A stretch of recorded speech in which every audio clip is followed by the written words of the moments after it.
How y'all doing? Saturday. It's Saturday, right? It's supposed to be Saturday. If it ain't Saturday, I've screwed up. Well, technically I've screwed up anyway. Because if it's Saturday, pretend it's Saturday, right? It's supposed to be my day off. It might be Friday, but it's Saturday. Okay? I think it's Saturday. This doesn't work if it's not Saturday. I think we lost the day. It's supposed to be my day off. Meaning I do nothing. However, because I've had this last week off, and I shouldn't have done, the family's got Rona. We've got the coronavirus. And so we gave the kids an extra week off school because we didn't want to send them into school whilst we're sick, just in case they contract it, and we test and they test clear like we did to start with. And then they end up spreading it around their schools and stuff. We just said, well, they'll have the week off. And because they had the week off, I figured I'd have a week off. But then that left me with some bits that needed to be done that I really didn't want to do, which is actually kind of funny because it was only a few weeks back. I was like, yeah, I'm starting to really feel the fizz for doing things again. That went away very, very, very quickly and actually might cause a little bit of trouble because... And that's what I did today. I spent today I worked today, just all the day. And admittedly, the things that I had to do weren't huge, but they had to be done. And one of the things I may have caught some folk out, given that I know that notes on the stuff that I was doing get written before I do anything with it. So, let's say, for example, there's an hour of audio and the notes are written for everything that's in that hour. Okay? If I then decide to say, oh, I don't know, cut the first 20, the notes don't line up anymore. Timestamps don't line up or anything like that. And so, realistically, if I ever get projects like that to do regularly, it doesn't give you a lot of wiggle room. Because for some reason, notes are written before the edit, not after the edit. They should be done after the edit, but whatever. What do I know? So I did that, and I did actually cut a huge chunk out of it. I could have cut, I think it was like an hour and a half's worth of stuff. I cut it down to like 50 minutes. I could have probably cut another 15 or 20 out of it, to be completely honest. But either way, sorted it out. Uploaded it, jobs are done. And then my chill out started, which was a bit weird because I sat watching Star Trek Picard.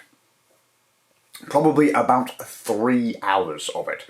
Somewhat predictable, but I'm not a Star Trek fan. But when you're asked to sit down and watch some Star Trek, you do as you're told. You sit down and you watch some Star Trek. I don't know... I don't know the characters. I didn't really know the significance. I know some of the characters, like I know Jean-Luc Picard. I know that it's not Star Wars.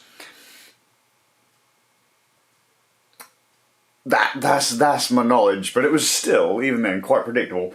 Really nicely shot, mind you. But, you know, so I sat and I laughed and I did that. That was the majority of my day. Until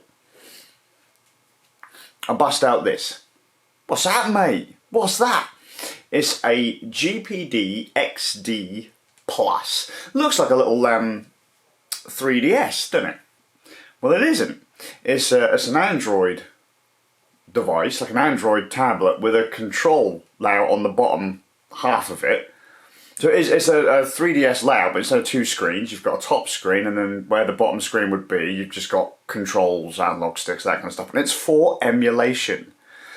And I really, really like this. It's just been sat in a drawer for ages. I have buckets and buckets and buckets of emulation devices because for the longest time, I didn't really get a huge amount of time to play games. I would play a very, very, very small amount of any games in a year back in the day. I know some people who would play more in probably a month than I'd play in an entire year. In some cases, I knew some people who would play more in a week than I'd play in a year. But stuff like the 3DS had a sleep function. That was fantastic for me. I could just, load up a game, start playing it, shut the lid, pop it in my pocket, and then, when I next got a couple of minutes, flip it back open, it'd wake up and I could play. Nintendo Switch has the same kind of function, and this does the same kind of thing, but with all the retro, so I can put on, NES and Master System, Super Nintendo, Mega Drive, PlayStation, that kind of stuff. But one of the things I really, really like about this, and I've had it for so long, is that it's actually got an HDMI output on it. And if I pair that up with one of my little control pads, I can just hook it up to my telly and just sit and play the old classic games. And I have done. But I had a bit of a problem with it. I hooked it up to the telly and there was no sound coming out of it. So I checked the HDMI output on it, because it gives you HDMI options when you hook it up to your telly. And it said that I was running at 720/60. Why 720/60? That's a bit of a weird resolution, even for back in the day. Why is that? My brain dings. HD PVR Rocket from Hauppauge is a PC-free capture device. Well, it's actually an old-school capture device based on the HD PVR from Hauppauge, but in a smaller form factor with a microphone input. But it allows you to either hook it up to your computer and capture consoles or any HDMI device that doesn't have HDCP. But you can also plug in a memory stick and record it directly to the memory stick. Now, depending on what resolution you used, you could do like 480 and stuff like that. So it's got a D-cell on the back of it as well, so it's got a breakout, so you can plug in like composite and stuff like that. But if you went 1080p, you were limited to 30 frames a second. 720p was 60 FPS, which is fantastic for retro. So if you were to say, oh, I don't know, hook something like this or a Raspberry Pi into the Rocket, you'd hit the button and you'd get some nice 720 60p footage. I know there's loads of other devices that do that kind of stuff now, but back in the day there were only really two, like small, because I think Hauppauge had one, Avermedia had one, and I had both of those, but they were like, plug into the wall and record to a hard drive kind of deal. These were the kind of deal where you could just put in a memory card or put in a memory stick, plug them in over USB, and job the done. Like you could plug them into a battery bank, or plug them into like another USB port or something like just a phone charger or whatever, and you could just hit the button and it would record to the thing. The Live Gamer Portable from Avermedia was terrible. That was another 1080/30 limited 720/60 device, but it was oh god, it was terrible. It was absolutely terrible. It would split every 4 gigs and it would drop something like 12 frames. But if the key moment you wanted to capture happened in those 12 frames, you didn't capture it. Just pretend it's about 12 frames. That's not a huge amount, but it's like I say, if the big boy event you want to capture is in the break in the footage from when it stops one file and starts the next, you're basically stuffed, whereas the HD PVR Rocket would let you record continuously until the memory stick filled up. Now, I plugged the memory stick into my computer, and that was a bit of a blast from the past as well, because it's got some footage on it from like 2017, and it's got a bunch of little pictures on it, and it's even got a thumbnail from when I actually kind of gave a shit about making somewhat nice looking thumbnails. Back when I was playing Splatoon 2. It's nice. I still think, to a degree, 720/60 is pretty solid for a standalone device. You can get 1080/60s from many companies now, and I think Elgato now do one that does 4K 60. I think it's 4K 60. It might do 1440p high frame rate, and then 4K might be 30 or 60. I don't remember, but that's big. Considering back in the day, the idea of doing 1080 PC free was pretty impressive, you know. That was pretty hardcore. But I bust out the rocket, and it's all hooked up and stuff, and that then gave me the audio with the telly. So whatever handshake was going wrong was resolved by a capture card, and now I'm probably going to actually sit down for a little bit and just play some random the classic games. Hook this back up and I don't know, play some Super Nintendo or play some Suikoden, or which we used to call Suikoden back in the day. But yeah, we'll play that for a little bit. Got stacks of PlayStation games and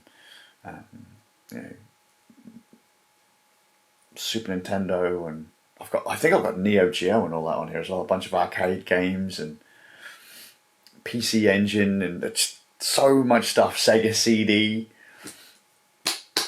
I love the Raspberry Pi stuff, but this was nice for a kind of on-the-go thing. So I could just unplug it, put it in my pocket, and play my games. And if I wanted to capture anything or stream anything, I could hook it up and do it through the HDMI out. I love that stuff. I love options. Just jumping in from the future, about 10 minutes in the future. I'm really good at time travel. I just wanted to quickly throw out there that I love standalone capture cards, and I nearly always, especially back in the day, used to have a capture card hooked up all the time. And it wasn't just for gameplay and streaming and stuff like that, or camera capture, or what. There's loads of reasons why I have loads of capture cards, but one reason in particular, especially for standalone stuff, back in the day, I used to like recording gameplay for, this is long before YouTube, long before Let's Plays, long before live streaming. I used to like recording gameplay for magazine high scores. N64 magazine in the UK used to have was it monthly? A monthly scoreboard put in for lists of games, and you could submit tapes for high scores. It's kind of like the old arcade stuff for Twin Galaxies. I used to do a lot of that, and when stuff like the HD PVR Rocket came out,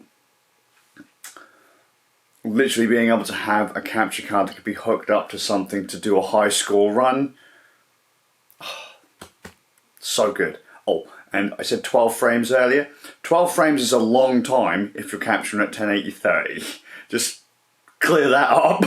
Anyway, go back to the then past, because I'm being a bit naughty and I'm eating cake before bed.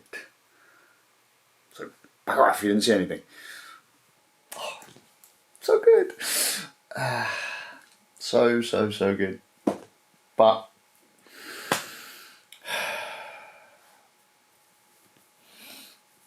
day offs. Oh, and I tried Demio PC mode today, so I don't have to do it in VR on game nights for a while, because not that I have anything against Demio in VR, it plays way better in VR. I just want to have a better eye on audio for recording Mad Nerds game night. Because last one it was shit, and admittedly mine was clearest, less likely to distort, but was also the quietest. So it was my fault. I was playing it safe, everyone else had everything boosted, and fuck it. So next time I'm probably going to go on desktop mode and see how that plays. Does it lose the environment? No, the immersion factor to it. But with that said, I'm going to head off. I'm going to go and have a cup of tea, play some games, go to bed, or just play some games in bed. Yay! I really want to build the Raspberry Pi as a Raspberry Pi Game Boy case based on the Pi 4 compute module. I really want to build one of those so I can play my games on that, and that's got a TV out on it as well. So, well good. And if me and Divine want to record any retro-y shit just to chat shit about, we can do that too. Potential spoiler alert for something that may never happen. So I hope you're well. I'll see you all with a bit of luck in the next one.